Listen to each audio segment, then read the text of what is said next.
Ozone therapy or prolotherapy for lower back pain is not something that I am massively clued up on, because it's not something I do. I hate needles. I can't stand them.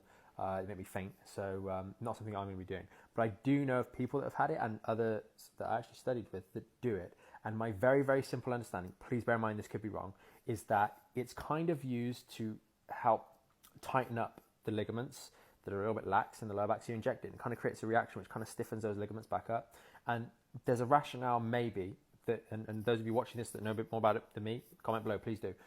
But for most people with long-standing lower back issues, they have this flexion issue, right? Because we're sitting down all day, we've forebent, we're squashing the discs, and we're creating trouble in that lower back.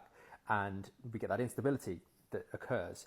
And by potentially using something like ozone therapy, particularly in those ligaments on the back part of the spine that are going to be stretched as the discs gets damaged and squashed, could potentially help restoring or accelerating the restoration of stability to that segment. Because the way in which those lumbar spine segments all work is they're like a little, like those flexi lamp lights you get. There's one over there, but I won't get up now and show you. But as you pull it, the whole thing bends uniformly. And when we have an injury, we have laxity in those ligaments or damage to those ligaments. So that segment that's injured wobbles loads, essentially. And rather than the other segments that are stiff and intact, they're like nice and stiff in a good way. Your one segment that's injured is actually really wobbly. So all the movement just preferentially goes through there. And if in the short term, as we're doing our proper neutral spine exercises, etc., we've had that prolotherapy injection or ozone therapy injection, and it's tightening up that segment and helping with that process of restoring stability to that segment, it might offer an accelerated pathway to recovery of stability to that section of the lower back. Let's say it's L5S1 or L45.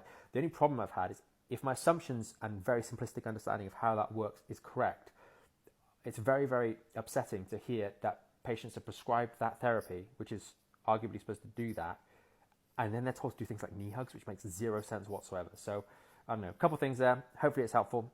Any clarification points, please do post below.